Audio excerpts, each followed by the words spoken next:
Today we're going to take a look at the rules for the newest Inquisitor on the block and talk about her use in game.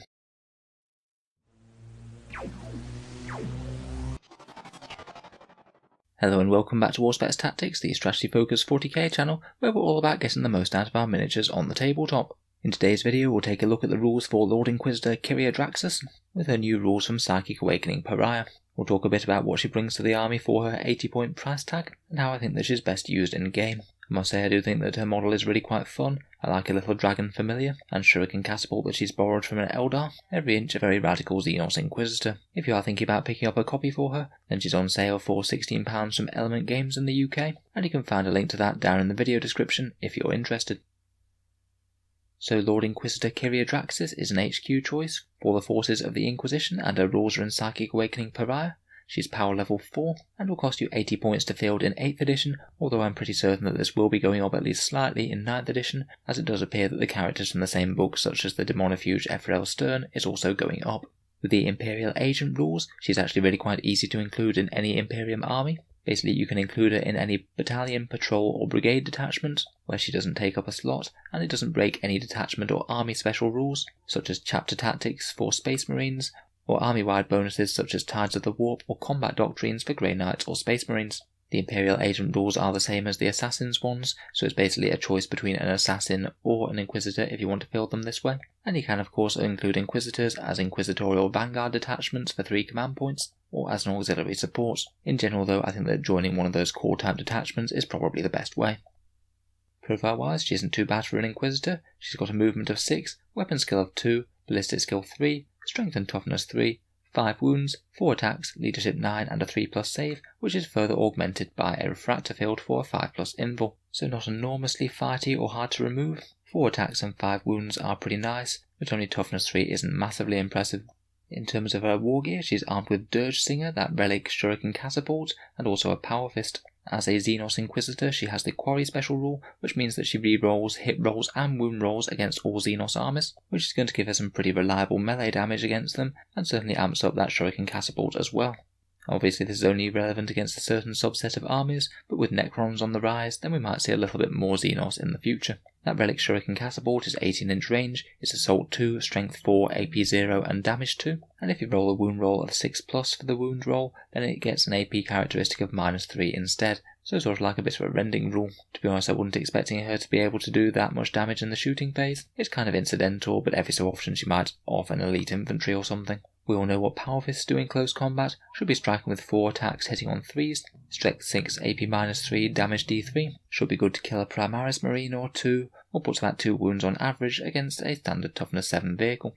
On top of that, for damage output, she also has her psychic powers. She can manifest 1 psychic power in your psychic phase, and attempts to deny 1 as well. She knows 1 power from the Telesthesia discipline, but she does have an advantage to actually just using Smite, because her familiar Shang allows her to be a bit more free with targeting of her Smite, meaning that she can just choose the target within 18 inches, rather than having to just target the closest one. Could be a bit handy for a bit of opportunistic character sniping, or potentially just bypassing enemy chaff in front of them and targeting a bigger and tougher enemy unit. She does also know 1 power from the Telesthesia discipline, and some of these are pretty handy to be honest. Dominate could potentially give you control of a vehicle's weapon for a turn. Could be good if you could get hold of a really big gun. Terrify can reduce leadership and prevent overwatch, which could be useful against Tau, and the Ordo Xenos one could prevent her and any other friendly Ordo Xenos units from being targeted in the shooting phase unless they're the closest to the enemy. It might be a little bit of a hard decision to be honest though, because obviously if you're using these powers then you're not going to be using that psychic sniping, which is definitely one of her better advantages.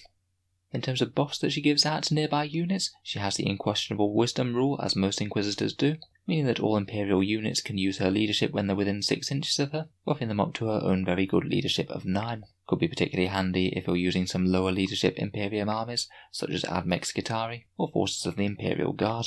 She can also pull a bit of a trick in the fight phase with her paralysis grenades. If she makes a charge move and finishes within 1 inches of an enemy unit, she can make that unit fight last in the fight phase, unless it already has an ability to make it fight first for some other reason, such as being Emperor's Children for example. It might not be the most useful thing ever if she's charging alone, but if she is charging into some sort of ongoing combat, it could genuinely mean that your units get the jump on the enemy units, and maybe get to kill them before they get to strike back. Her Warlord trait is perhaps somewhat underwhelming in the Radical trait. Basically it means that for each battle round she gets to reroll 1 dice per turn, and it lists that she can use this either with a hit roll, wound roll, damage roll, psychic test, deny the witch test, or saving throw. I personally wouldn't make her your actual warlord, as I think this is quite underwhelming for her. Maybe if she was a bit fightier then it might be more useful. But you can also buy it in with a command point for the Arbiter of the Emperor's Will stratagem, which allows her to have this warlord trait as well as whatever your normal warlord already has. I'm a bit in two minds as to whether this one's really worth it or not. It admittedly would give her some very reliable psychic casting, and I think that's probably the best use of the reroll on the whole, or pretty reliable deny the witch rolls, so maybe I'd think about it if you were against a psychic heavy opponent. Being an Inquisitor also gives her access to a few interesting stratagems, including a 1 command point 1 to deploy outside her deployment zone, and up to anywhere greater than 9 inches away from enemy models. Could be pretty handy if she was combining with a bunch of other Imperial units, maybe some Space Marine Incursors or Scouts for example, and could really help pile on the pressure first turn, smiting, shooting, and maybe making combat right away. There's also a potentially very useful one if she ever does manage to kill an enemy character that's within 3 inches of her. Strategic Excruciation is a really decent stratagem that for 1 command point generates you D3 command points, and also the rest of the enemy army also gets a -1 leadership debuff for the rest of the battle. It's certainly not a guaranteed thing that you're going to be able to do all the time, but for a command point boost and an army-wide leadership debuff, it's really quite good. It doesn't even have to be destroyed in close combat, or even by an attack by Kyria herself, but rather they died within 3 inches of her. That means you get these very decent bonuses essentially for free, as it's never going to cost you more command points than it gains you. Certainly something I'd be looking to try and make happen if I did have any Inquisitors on the board. So that brings us to the question of whether or not she's worth the 80 points. I'd honestly say it's a bit of a close call myself. I think she does kind of suffer from being just a little bit too generalist. She's got reasonable close combat, reasonable psychic, semi-reasonable shooting, and a couple of other small or situational other buffs you'd really be wanting to weigh her up against the various other Inquisitors that are on offer. Eisenhorn, for example, for the same points, knows more powers and can deny more, and Kotiaz isn't all that many more points, again can cast 2 powers, a little bit tougher, and has some other really helpful special rules. I suspect that Kyria is going to be most useful if the rest of your army is going to be advancing towards the enemy, as part of an advancing gun line where she's going to be able to shoot, use her psychic powers, and then hopefully get stuck into melee where it makes sense, maybe using that excellent stratagem to interrogate a character. In general though, I think that she is fairly balanced for her points. Between her various buffs, debuffs, combat abilities and stratagems, she could well be worth an include in certain Imperium lists, and doubly so if you know that you're expecting to be fighting a lot of Xenos.